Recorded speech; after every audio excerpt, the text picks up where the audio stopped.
国际消息，咱要继续来关心以下战争的消息。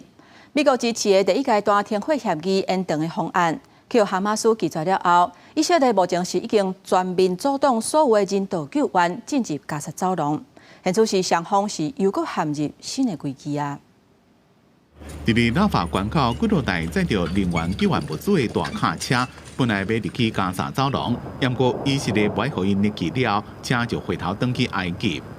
الصبح انا للسحور الصبح كان شغال عادي الساعة بالضبط حوالي 7:30 فجأنا انه الجيش ادى امر للمعابر يسكروه 对此，哈马斯讲，以色列行为是属假诈骗、犯战争罪，是明显的攻击。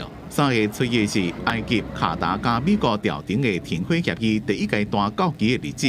时间到啊，也未展开第二阶段的谈判，以色列甲哈马斯就有新的危机。以色列北警告讲，若是哈马斯无接受美国支持的第一阶段停火协议延长方案，将会受到加码的效果。